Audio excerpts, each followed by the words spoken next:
Good evening.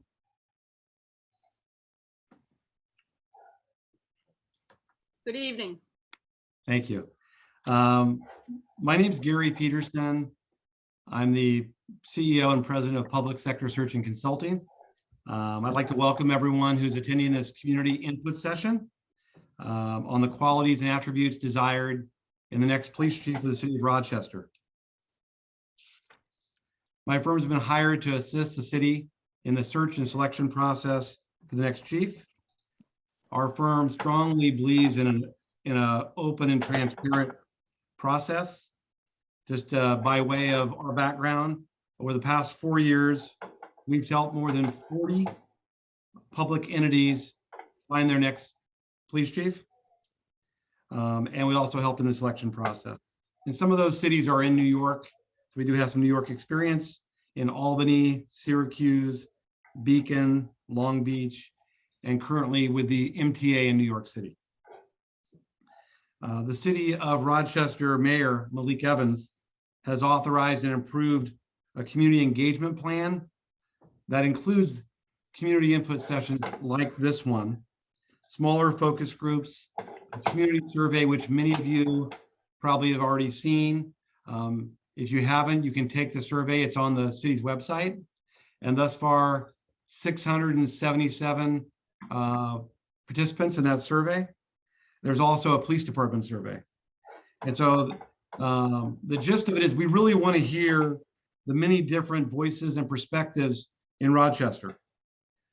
And for my purposes as a recruiter, we want that so that we can find someone who can address the challenges that you guys face in Rochester.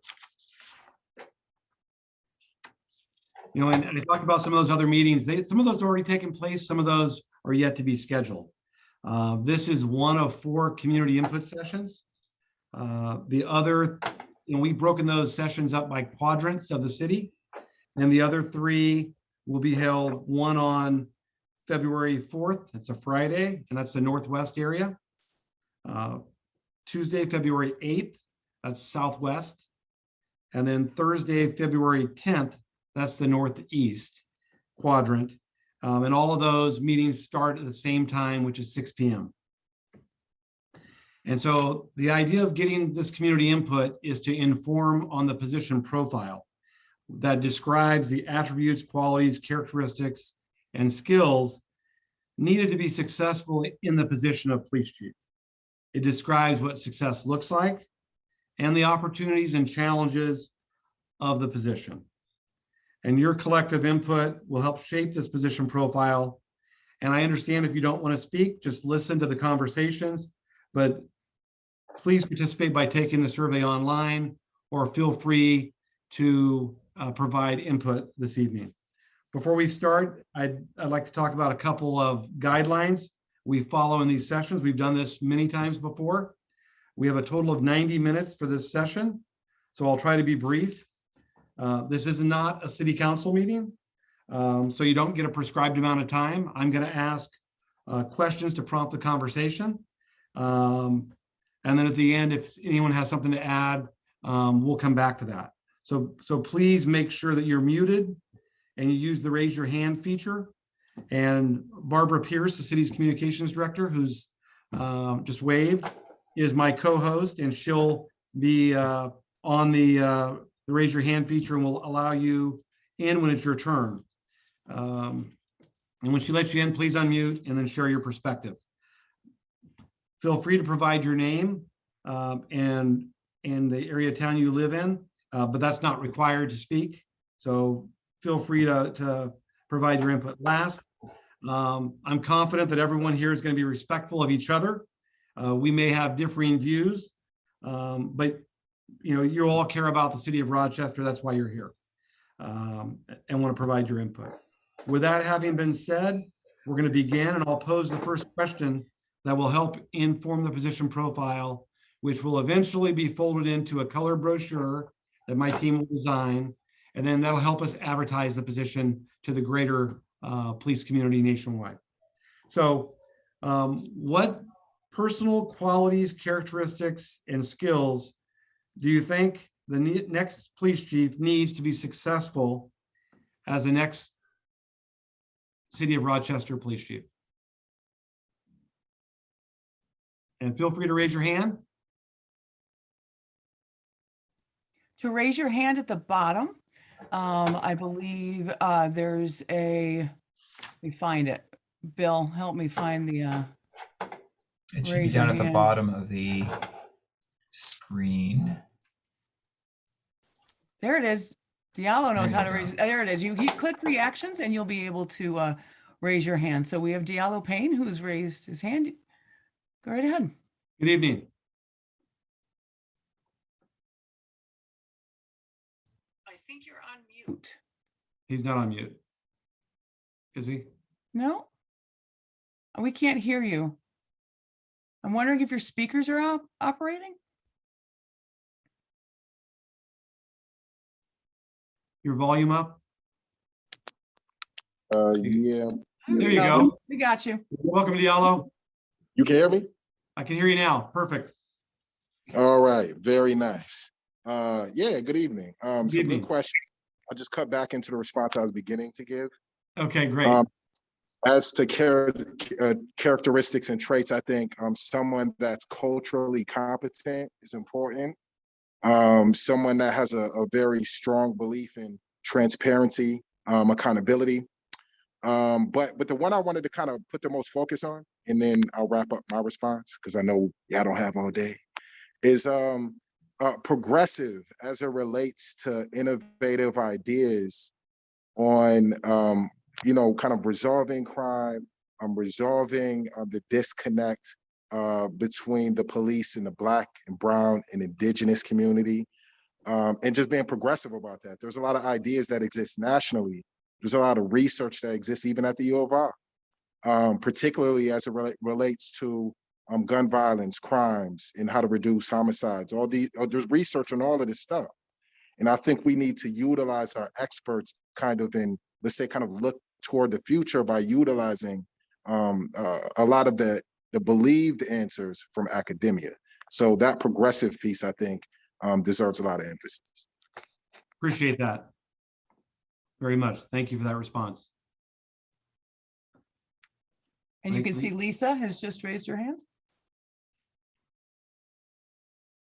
So, good evening. And Diallo Payne, I want to know you. That was a great response. Thank you. So I want to say what he said, but I also want to add that the chief needs to be a person with a great intelligence and people skills, because the challenge of getting a police department behind them when it is largely drawn from people who aren't like the residents of our city is a huge task, and the police chief can be as progressive as they come. And if they cannot get the rank and file to have confidence and follow them, then we'll be still facing the blue wall that rather than being active bystanders when an incident takes place that's not appropriate behavior, they will close ranks and swear to this was not inappropriate or not speak up, and that getting past that the resistance of officers to speak up when something's happening that shouldn't is a huge for the city. Thank you, Lisa. Looks like Judy has her hand up. I just build upon what's already been said, but pick up on transparency, community policing, really partnering with all the people in the community, all the agencies, all the block clubs. I mean, there's a lot of feedback in the community. And I think a chief who's not afraid to go out and walk the streets with some of the officers, meet some other, begin to build a new sense of relationship. The other piece is really a belief in training of police officers beyond what is already done, but really looking at, in particular, the whole wellness of officers. and mental health training. Does the new chief really believe that, like we put a lot of energy into the PIC team here in Rochester? Will the new chief really believe in that kind of partnership with mental health with the PIC team so that we de-escalate violence and to really bring more health into our whole community? Thank you. Appreciate that. Ted's got his hand up. Yeah. Can't hear. So I second these last two comments, and all the comments, in fact, they've all been great. And also, I think the new police chief should be somebody who embraces the innovations that have already been introduced, like the PIC team and the Accountability Review Board. But also, as the previous speaker was saying, bring the rank and file along, have the ability to move the culture to a more progressive stance, and embrace the innovations that have been adopted, but also effectively interact with the police union, which wields, like in a lot of cities in America, wields a tremendous amount of power and can offer a certain amount of resistance. So just emphasizing that the new police chief has to be able to deal with the union. And deal with them effectively, right? In a meaningful way.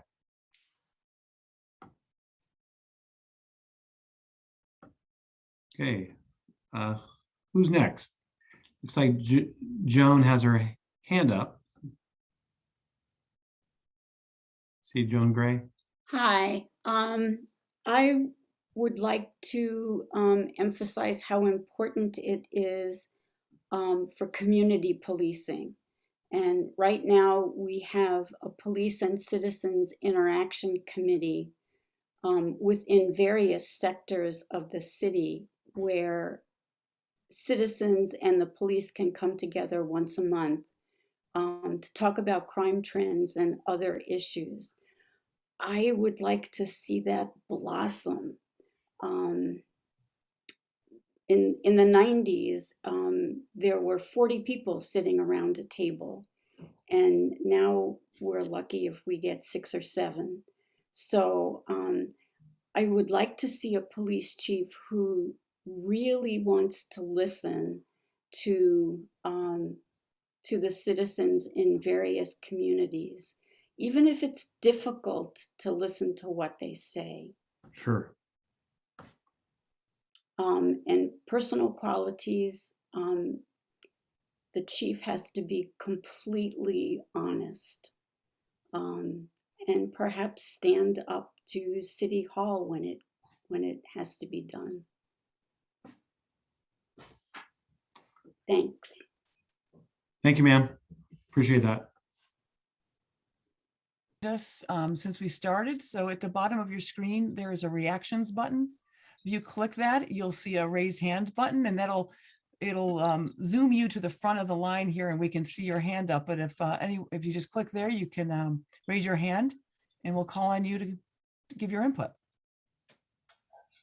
I should just add to that, there may be some that have an older version of Zoom and it may just be a hand. For me, it's only under the listing of participants, and at the bottom of the listing of participants, there's the option to raise hand, mute me, or invite. Thank you. Thank you for that. The Zoom versions. Appreciate your help for that. Jackie has got her hand up. Hi. I think it's important that whoever is the chief can look at the policies and practices and training along with the union to take care of the problems with the city. Okay. I think some of our procedures could use some help work. Jackie, I'm wondering if maybe you have two Devices? your computer or your 2 phones going in the same area. It's creating some feedback. And if you do, if you could mute one of them, and then I think that'll help. Okay. And thanks, Jackie. Is that better? I think it's a little bit better. Put it on mute.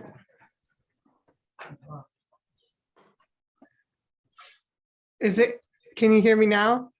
We can. And so you were talking about policies, practices, working with the union. I think the policies and practices of the police department and the training might not be best, might not serve the community as they could. And, you know, maybe, I mean, I have a lot of ideas about it, but somebody who would really thoroughly look at what is being done, how we're training police officers, and,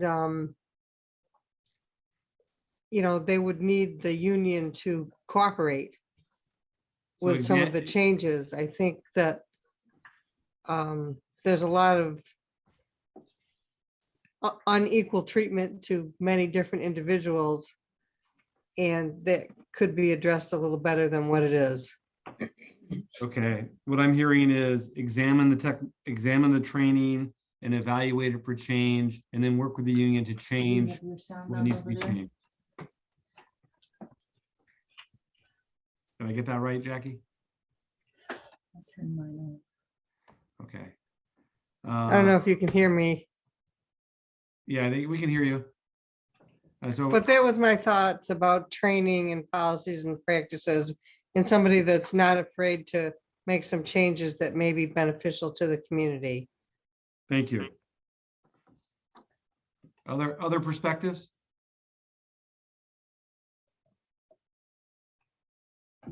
Again, we're talking about personal qualities, characteristics, skills needed and desired for the next chief of Rochester.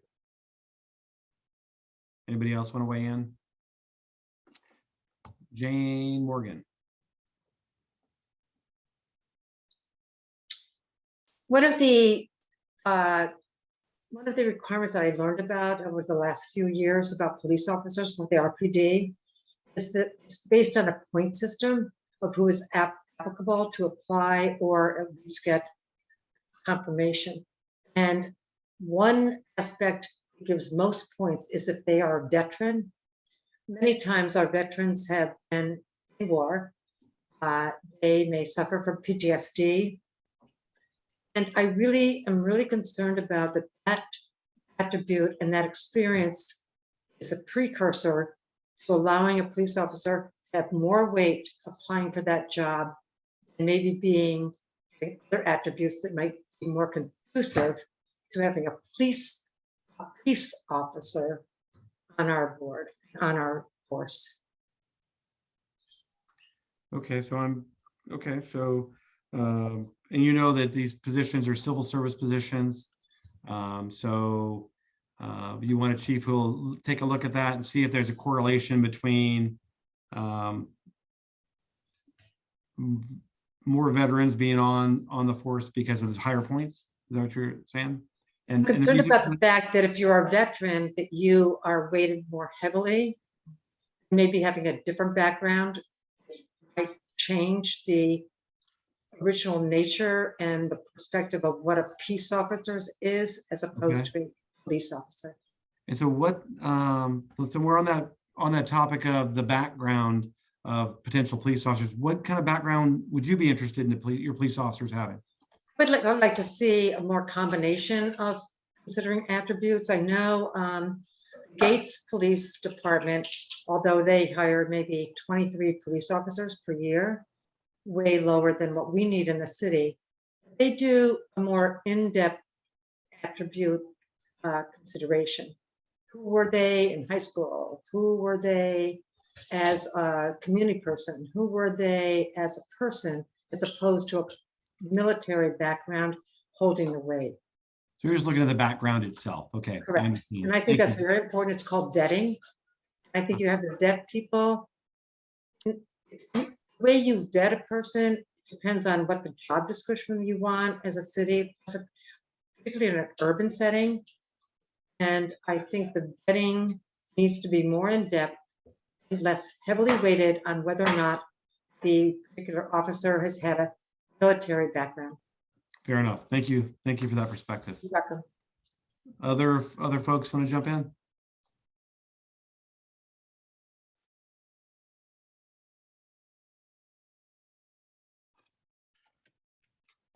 Okay, hearing none, nobody at this point, I'm going to ask another question to try and stimulate the conversation a little bit.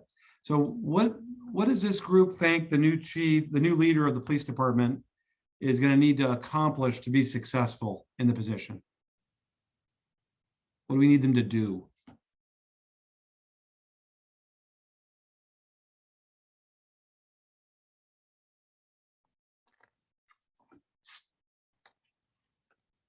Diallo?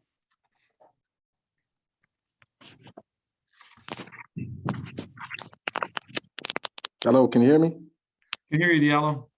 Oh, okay. I have a few different thoughts on what the response could or should be, but I think bridging the gap between the community and the officers.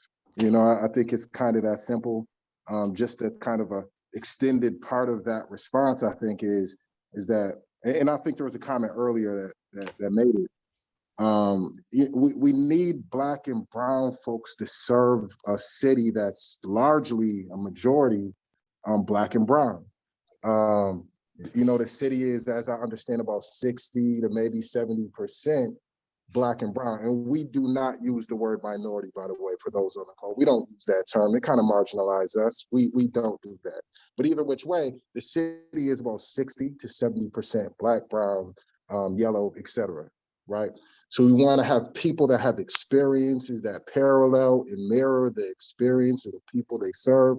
So it's understood that they can definitely do that because they understand the community that they're coming back to serve. And I think that's part of how you bridge that gap. If I'm from Brighton, I may understand the culture of Brighton, the people of Brighton, and have a heartfelt kind of like ingrained sincerity when I serve them. Even when I get mad, I'll have a very, very hands-on, but you know, let's say kind of efficient, humanistic approach in dealing with folks. If I don't, then my efforts may not be the greatest. I think humanity has its limits, and I think it's even more limited when people are more removed from the community they serve. Thank you for that. All right, Chris. Oh, you're on mute.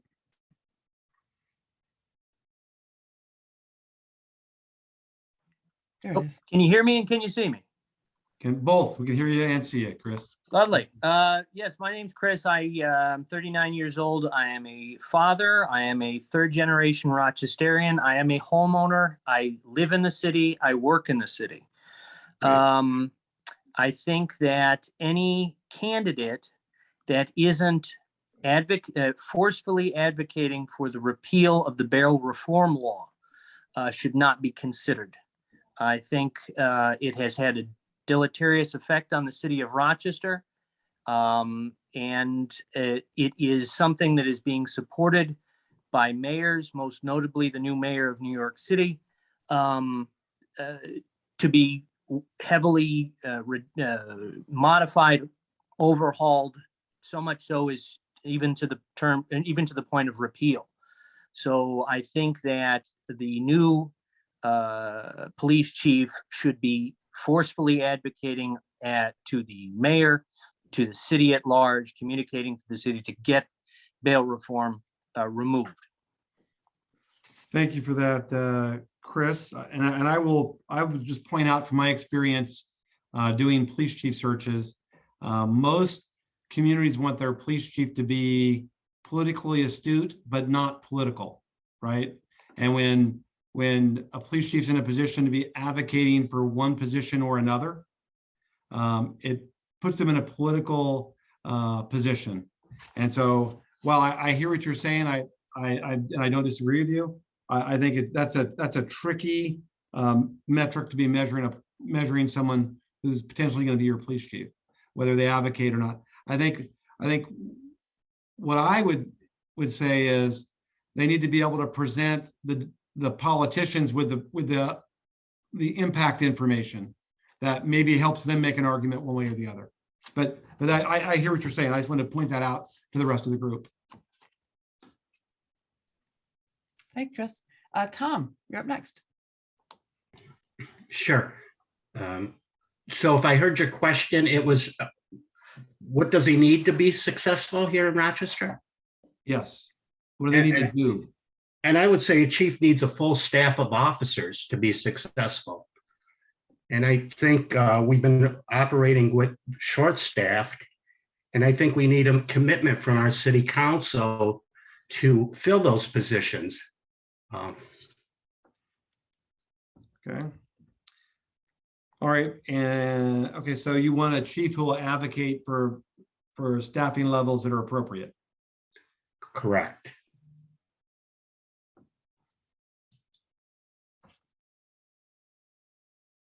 Okay. Like Joan's got her physical hand up.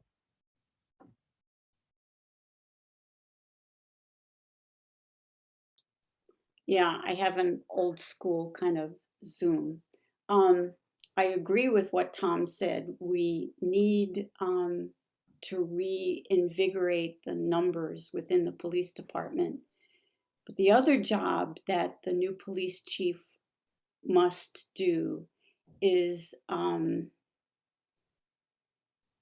to help morale within the police department. They've been beaten up, and we've lost a lot of good officers. Okay. Improve morale. Thank you. And then I think Jane had her hand up. I saw that as well. Yeah. And you're muted, Jane.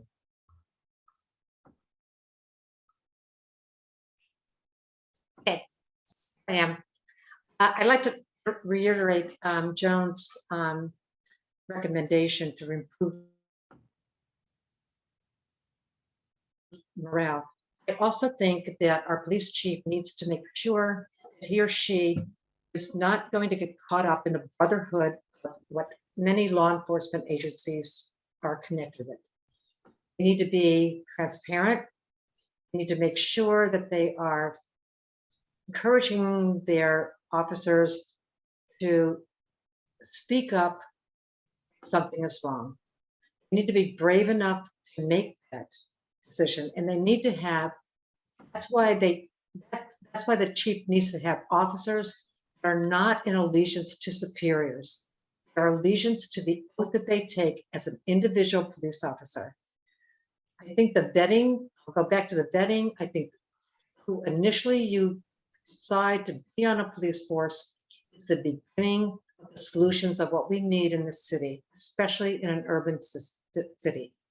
I don't know, I would not have any idea of how to choose a police officer, but I think it would take an amazing amount of vetting, background from way back, PTSD testing, and to make sure that that chief understands that the community, the way that officer is going to be on board with her or him, is looking at the people as people, not as enemies or people that are going to harm other people. I would like that police officer, police chief, to make sure they are not in allegiance with anybody else except what they took an oath to do. Right. Thank you, Jane. Appreciate that. Lisa has her hand up.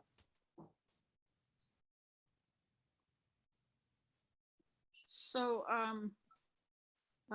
this deals with both the morale and the community morale. I think it would be helpful if the police chief, though I agree, a police chief perceived as political has got real limitations and doesn't usually hang around very long.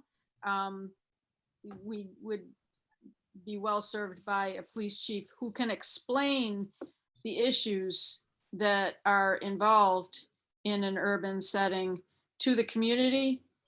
And the way they talk about community concerns will either honor people's concerns about what happens during demonstrations.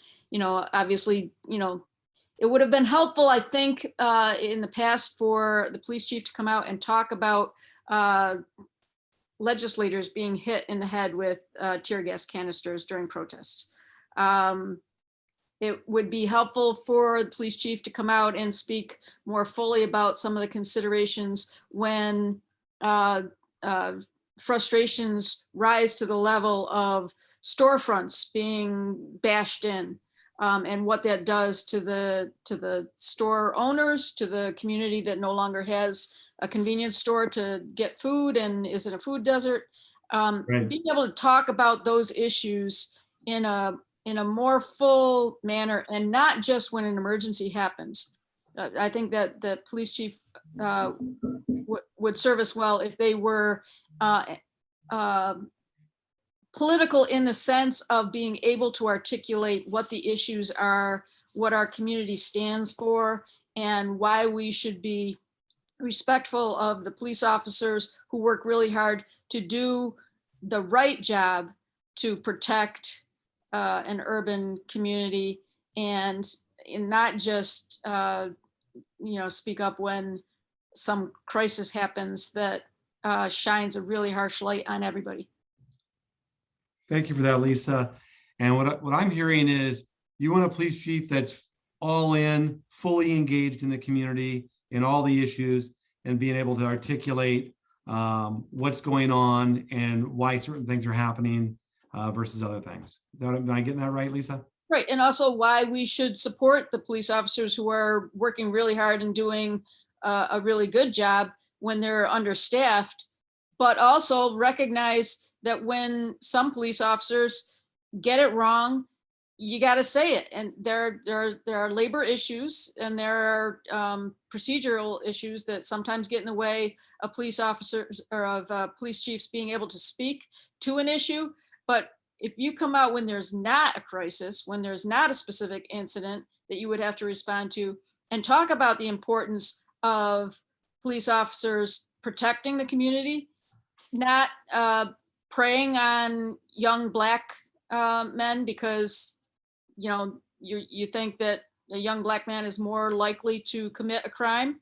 I think talking about things proactively in the community that we really face would be helpful. Great. Thank you very much for that insight. Judy, you're up next.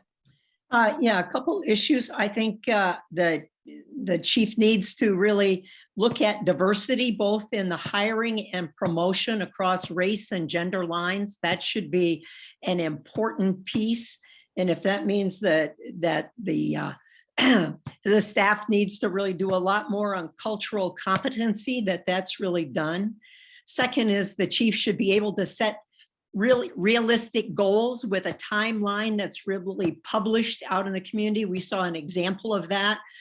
Chief Harriet Sullivan began to put a plan together, made it very public. So we began as a community to look at what are measurable goals from the chief's perspective and staff. Third is the chief should come with experience in violence reduction. What's that chief's experience in the past? Has that chief really had rubber on the ground, boots on the ground? And if so, in what ways that they might come? The next is a chief should really embrace the use of technology. And we saw that with one of our former chief police who really embraced body worn cameras. And I sat on many of those meetings and knew the resistance, both in some in the community and officers. And yet the chief really had a vision and did the education and really did the work in the community in order for that technology to really be embraced both within the police department and in the public. The next is the chief should really have a belief in metrics, really looking at what are the trends in the city of Rochester around metrics, and how do those metrics translate into change.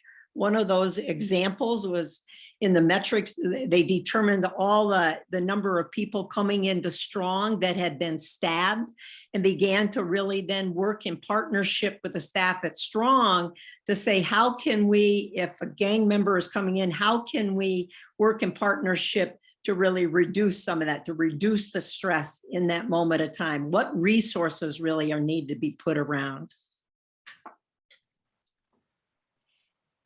Thanks, Judy. That's all great stuff. Well said. Thank you. Other perspectives? Somebody else want to jump in? Who hasn't spoken? Or anybody that's just on the phone versus the Zoom? There's a couple. But we're on the question of what the chief needs to accomplish to be successful. What else do you want the mayor to consider when he makes this appointment that we haven't already talked about?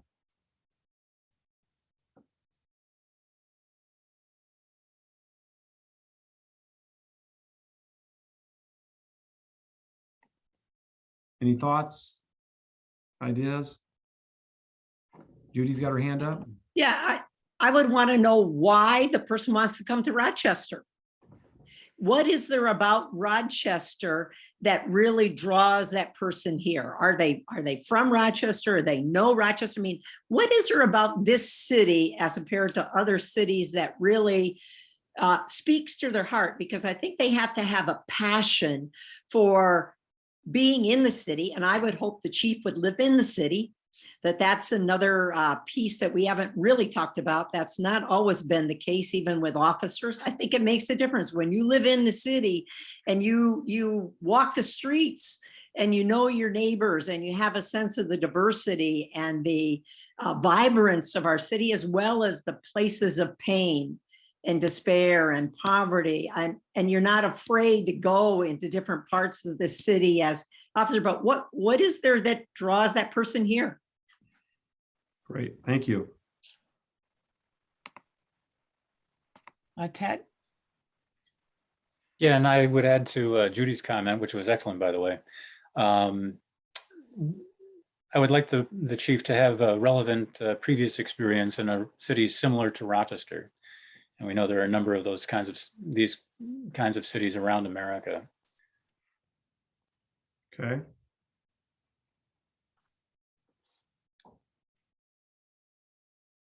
Great, thank you. Other perspectives? Chris? Yeah, further to what Judy was saying, I liked everything that she said. What I would like to add is a local would be preferable.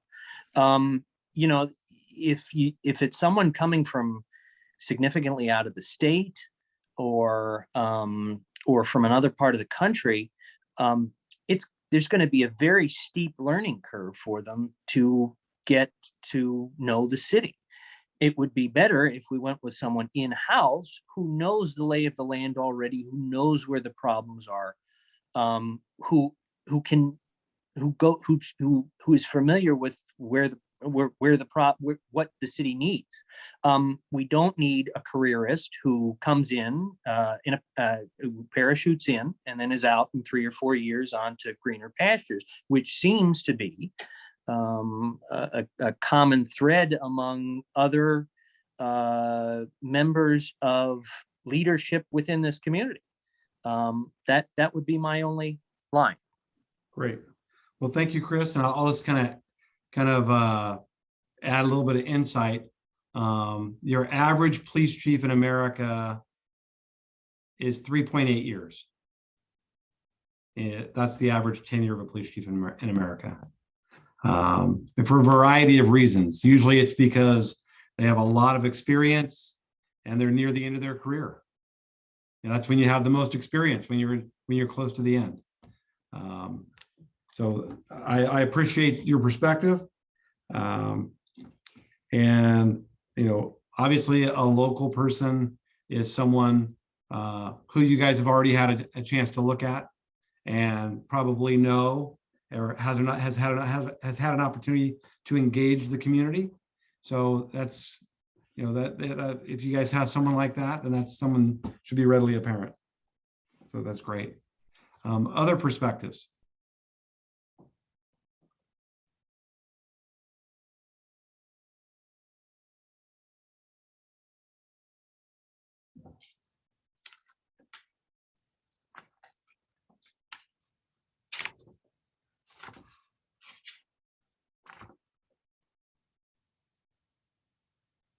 So does anyone have anything to say that is not informed by my questions? They just want to tell me something that in terms of challenges that the next chief's going to have or opportunities to do well or partner with someone.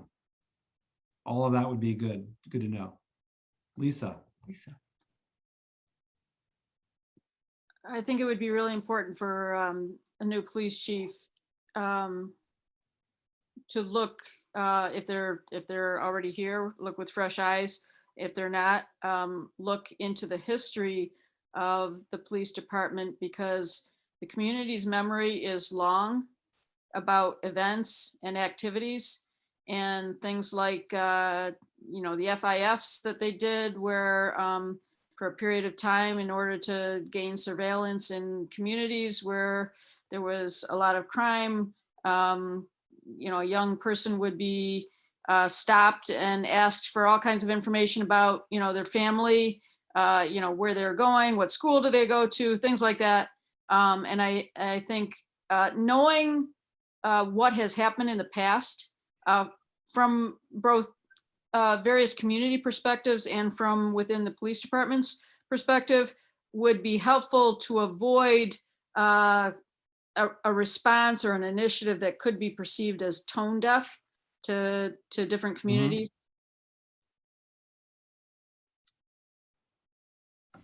So having that historical knowledge is going to help someone be successful, whether internal or external. They have to know what has happened and what didn't work and what offended certain parts of the community. Is that what I'm hearing, Lisa? Yes, but it's going to be important to get that perspective from various parts of the community, because Absolutely. you know, some parts of the community might be all for stopping every person on the street, right, who looks a certain way and getting all the information you can about them. But you know, so you're going to need to, you know, go out to figure out what's rubbed the wrong way, what's created barriers, what's created distrust. Right. Things like, you know, in my own neighborhood, you know, police officers going down the street, stopping you know, a teenage boy, and, you know, with low slung pants and pulling those pants down on, you know, on the street in front of the public. That kind of behavior, it would be important for a police chief to know that those types of things have happened in our community that create distrust and, you know, in multiple generations. Thank you. Gary, we have a comment in the chat. It says, experience does the city no good if he is retiring in 3 to 5 years, because we all know how fast things take to study, then make changes, implement them, getting approval from the mayor and city council and/or board. Yeah, and that is one of the challenges with positions like these in all the upper level executive positions, because the tenures are not as long as we'd like them to be. And that is an average. So someone with, obviously the city's going to desire someone that's going to stay around a while and see some initiatives through, right? And so, yeah, I appreciate that perspective. Other comments? Or anyone have anything to add? I think Lisa has re-raised her hand here.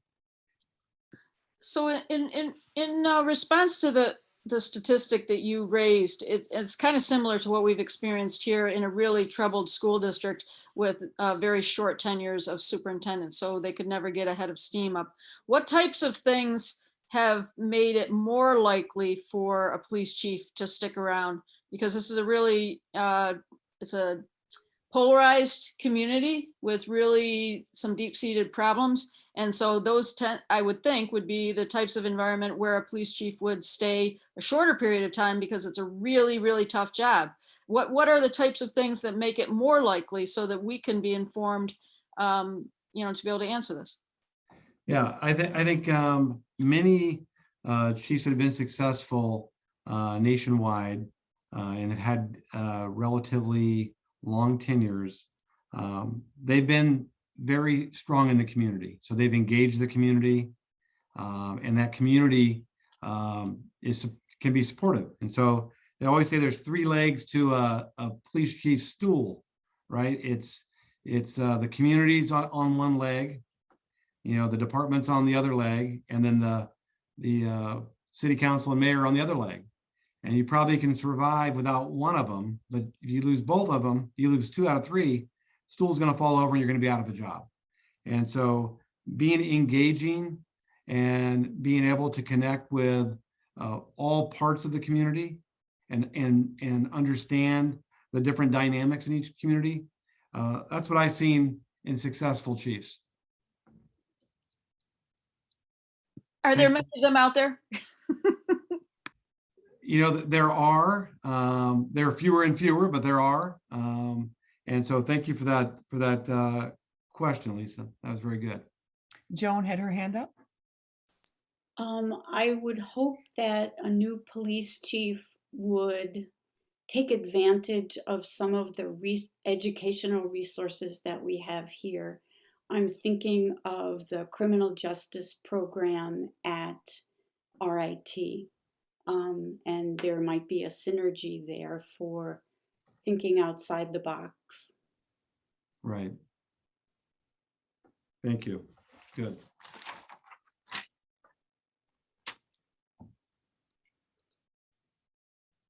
Other thoughts or ideas? Diallo has his hand up.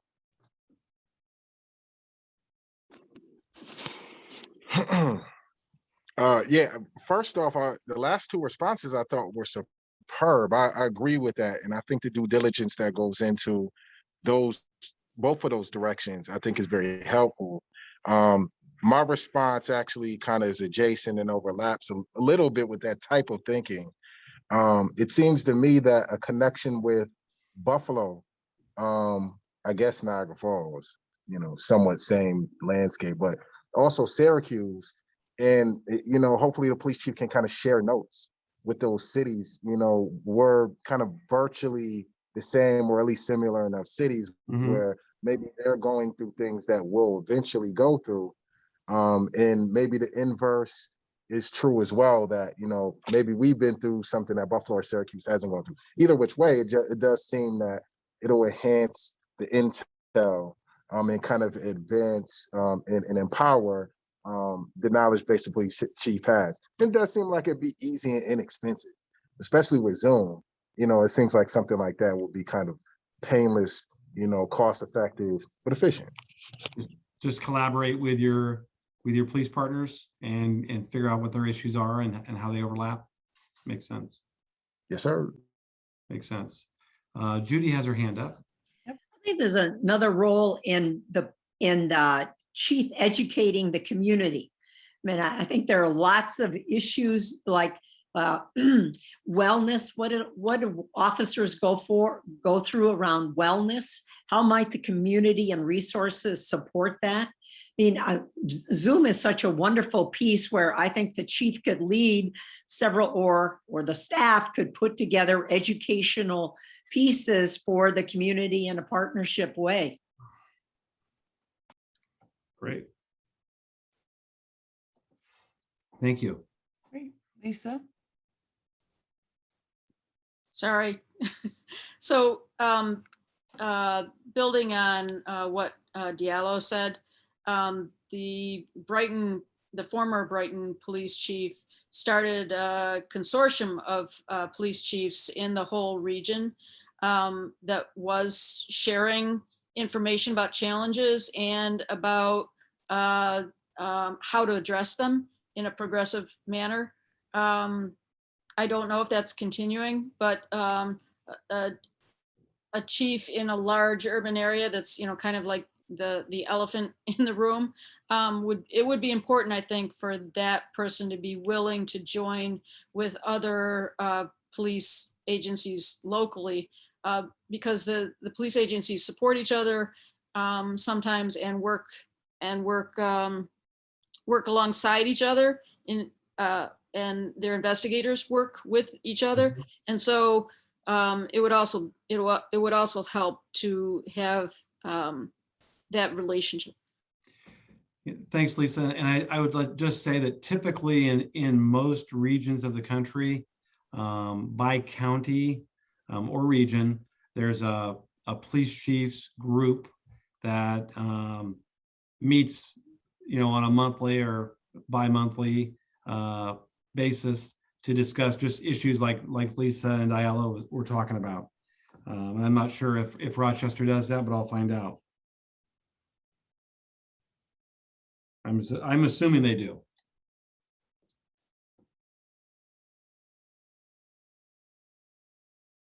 Other thoughts, ideas, issues?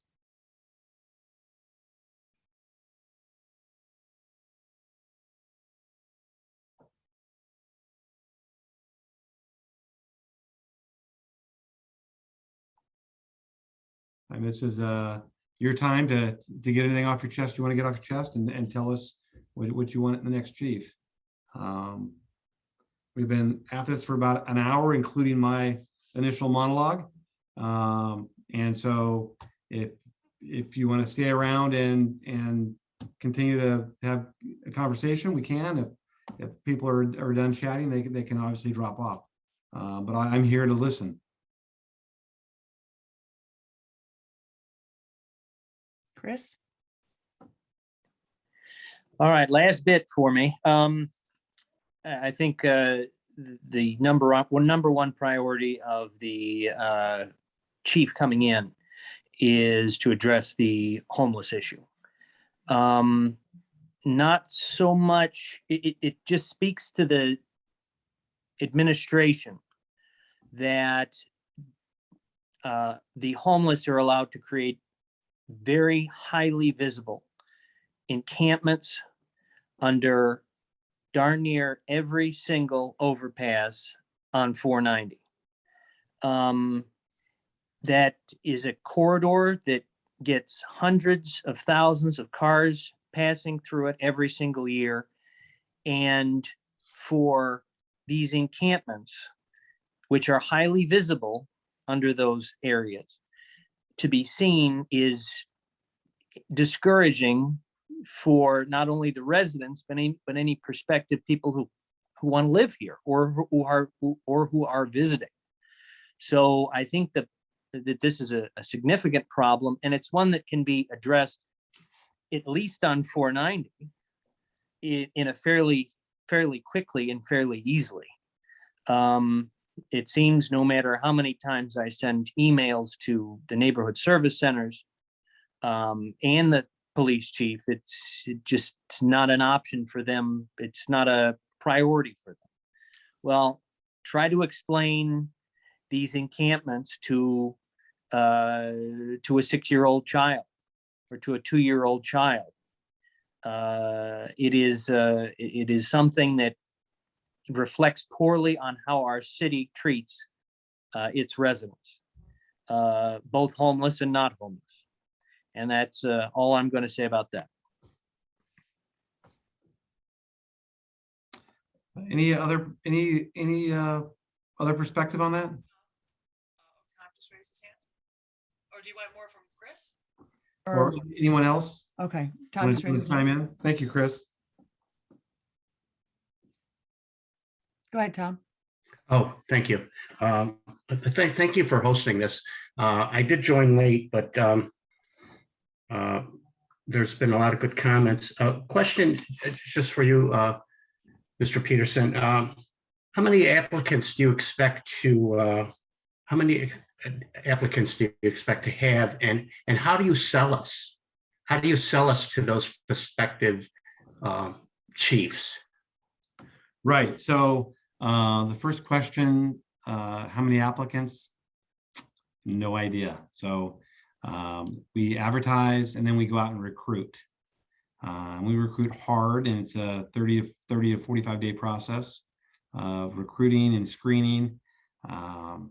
And yeah, so I don't know. I can tell you that in the past couple of years, we've been getting about half the candidates that we got before that.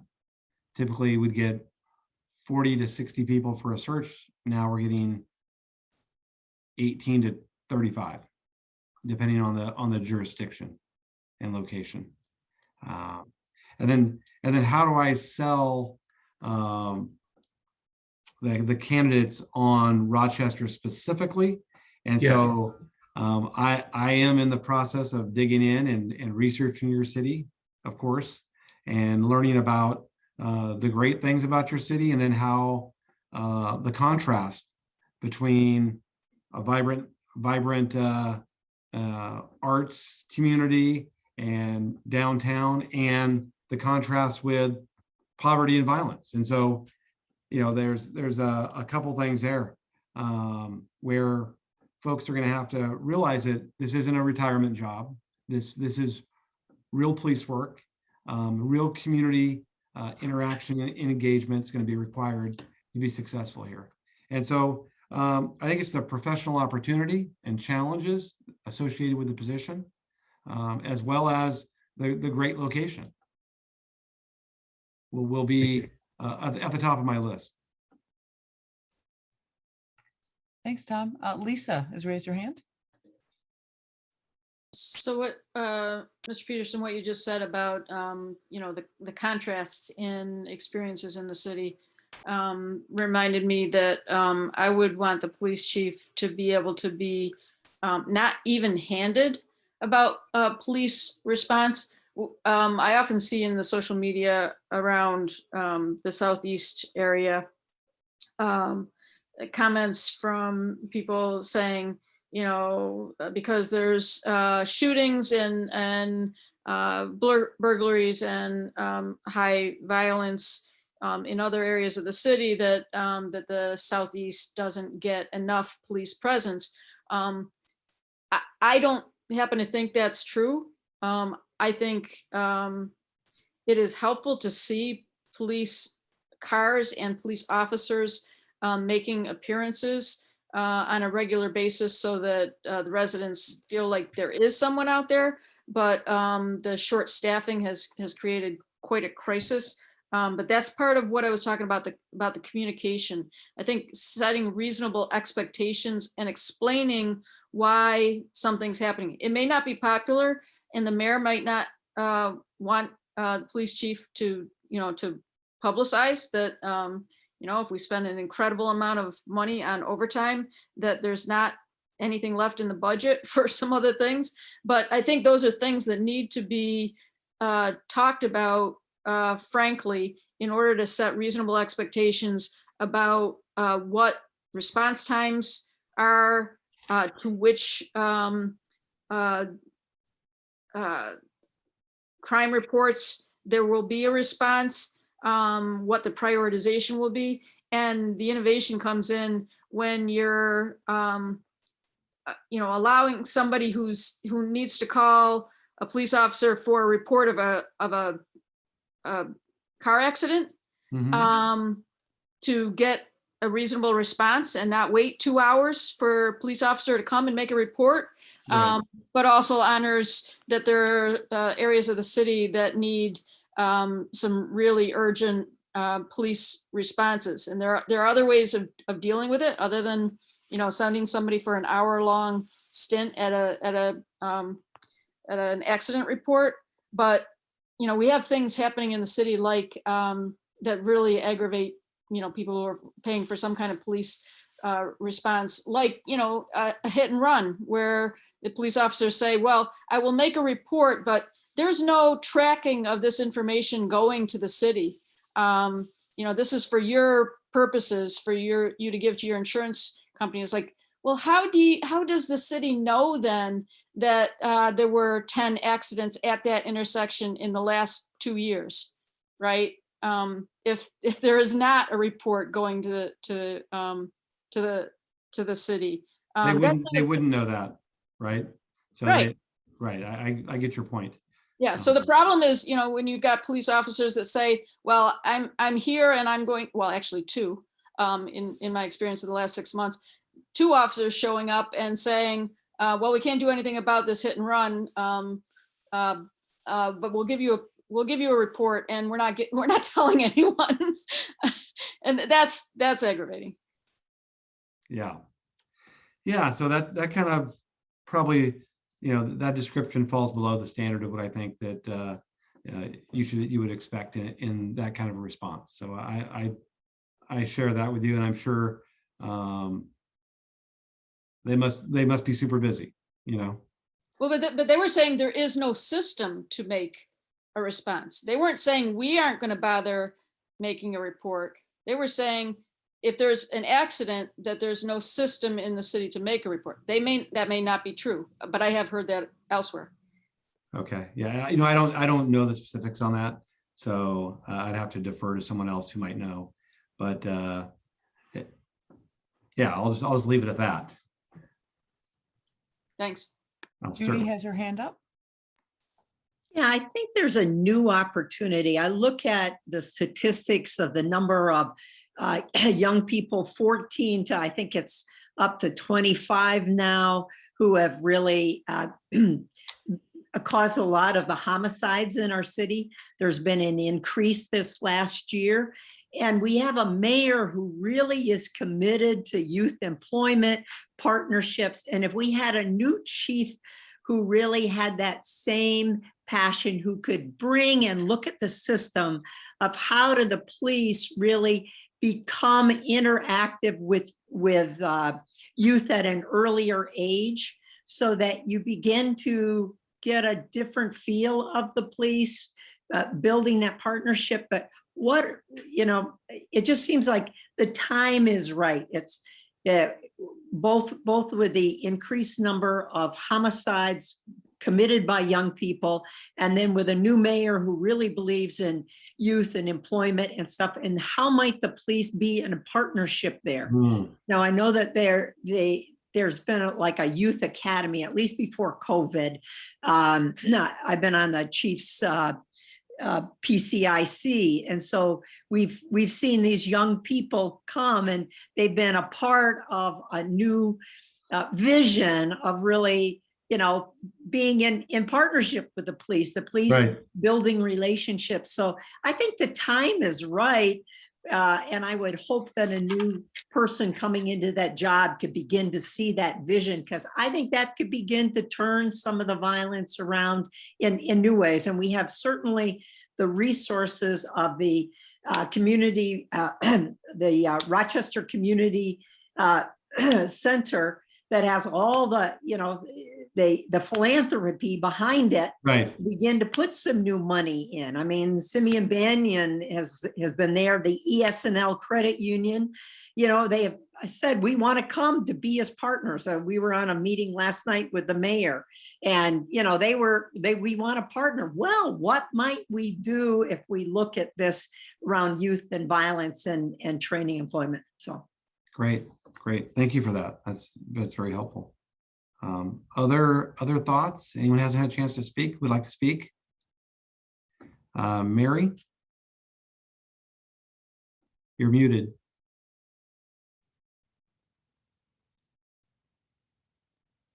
Oh, Mary, I think you're on mute, so we can't hear you. I want to apologize for being late. And if it looks like it's thin on the southeast side, we were all at another police meeting. And thank you, Tom. You asked me where I was, and I thought, what is he talking about? I'm there. So there was some confusion here. So don't think that this southeast side as a whole is not completely committed to making this work. Mary, And Mary, I just want to say thank you for, and I apologize for that. There was some confusion within the city, and there were two meetings scheduled. yes, There was one, so I recognize that with Office of Neighborhood Safety, I believe it was, at the same time. So we do want to say there are 4 of these. So if there are folks you know in your neighborhood who missed this because they went to a different meeting that the city put on, I want to make sure you know they are welcome to join our other meetings. We had some conversations today at the office about that overlap. So apologies, and we're working hard so that won't happen again. and there's just a lot happening, which is wonderful. And Lieutenant Rob Wilson also made the same announcement you just did. So we will all, but please believe we're all interested, and I think we're all feeling pretty good after our meeting with Malik Evans last night. He seems to really want to make for a safe city, and also, you know, a future for our children in that. So, and it has to be with the police. And all I can say is we do support you, and as if there's anything we can do. And with the chief, I don't know. I know you're going outside looking, but there's a lot of stuff that went on in this city with anti-police, certain board members and stuff. I don't know. I think an inside person is more aware of the heartbeat of Rochester. I mean, I don't know. Yeah, Mary, I think that's probably true. An inside person would be more aware. And so the focus of our discussion has been, you know, the qualities and characteristics desired in the next chief, whether they're from the inside or outside, because it is an open and transparent process. And so having some, and the group tonight gave some insight on what they're looking for in the next chief in terms of attribute, skills, and what they need to do to be successful. And anything you have to add to that would be great. Well, I'm just saying that we all have to work with our police department and to make our city safe.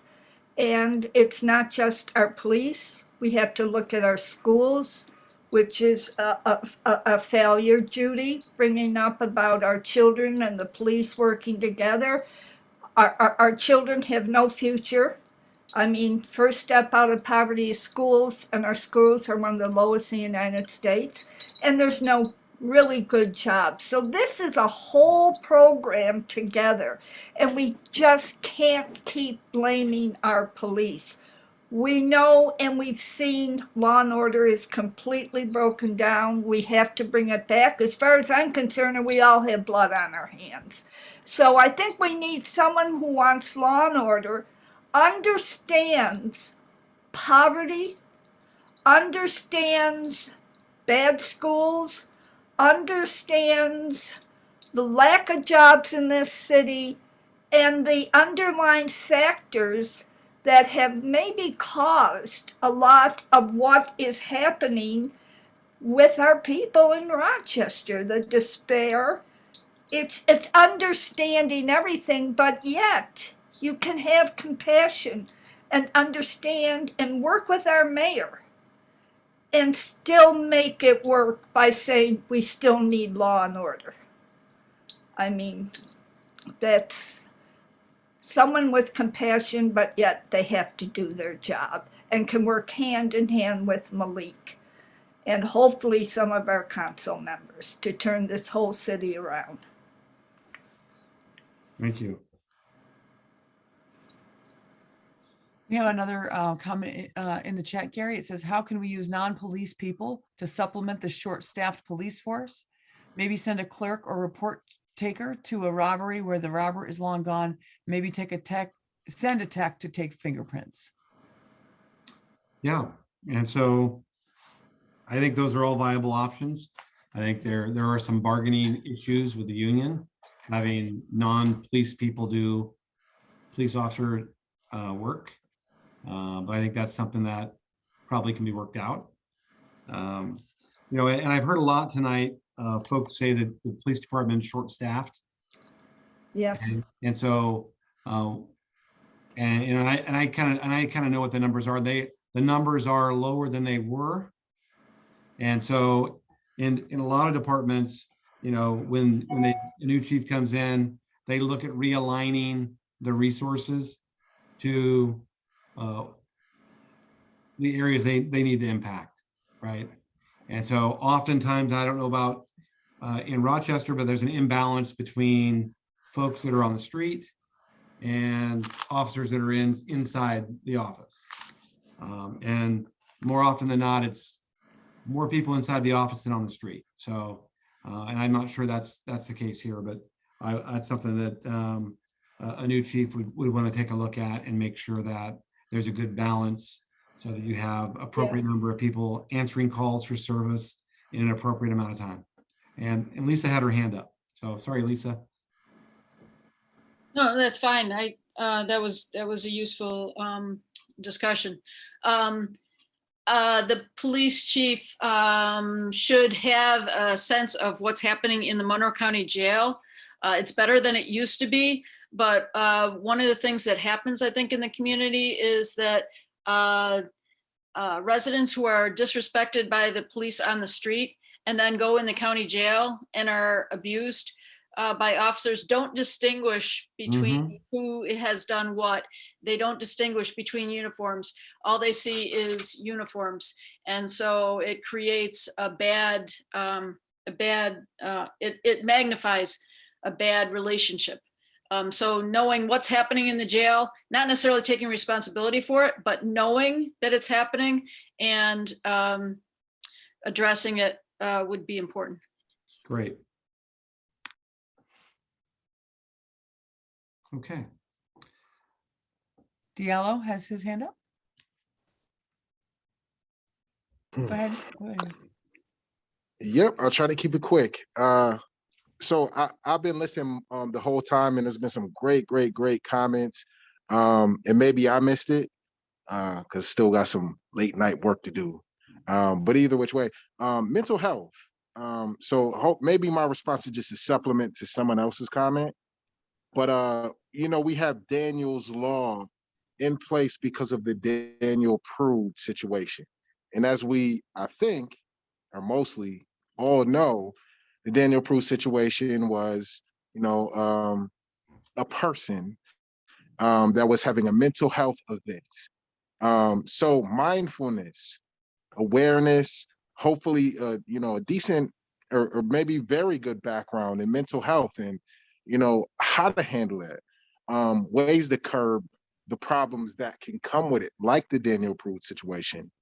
If a police chief maybe majored in psychology or something to that effect, or maybe he implemented some kind of project that dealt with those kind of needs, just to try to make this kind of go, you know, kind of 360 or holistically. There was a comment earlier about the mental health of the officers. So I think that is really the same subject kind of still, at least from a holistic lens. But I think mental health is important both for the officers that are dealing with the mental health of the people in our city. So to really have someone that understands how to navigate that and kind of incorporate it into good policing for the good people of Rochester, I think is crucial, especially in light of the fact that, you know, out of 2020 and 2021 came Daniel's Law, which seems to address the needs of some folks that have mental health events. Thanks, Diallo. Mary has her hand up. Oh, Mary, you're on mute. Sorry. No, I absolutely agree with the last gentleman. We have a lot of mental health and we have a lot of drug addiction. And I think too, there has to be an understanding to whoever's comes in, or if they come from outside, I think they might have an understanding if they're inside, is the control of the drug world in this city. And nobody talks about it. You don't hear the drug world and the control they have on many of our people, and where it is actually economic development in some of our areas. And so again, this is one of the things, the drug world, that has destroyed so many of our people. But yet, it was a way that some make their money. So I think that is something that whoever comes in has to be very aware of, has got to have worked with programs that have worked with other cities where the drug world has had control. And again, work with the mayor on supplementing with this better schools, with training and job training, and also with better jobs. So it's a whole program, but the drug world is very key to this. Great, thank you.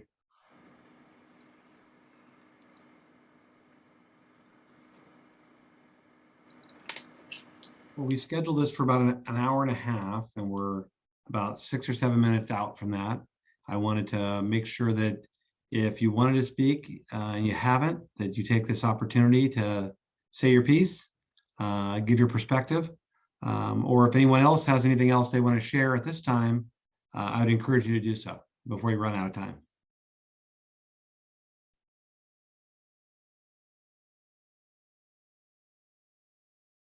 Okay, hearing nobody at this point, I do want to say that the information that you've provided tonight is part of a whole host of information that we were receiving, including the surveys, including other community input sessions, small group meetings, focus group meetings with different constituency groups. And all that information is going to show up in the position profile, so that when we advertise the position, we recruit a police chief that will fit here in Rochester and meet the needs of your community.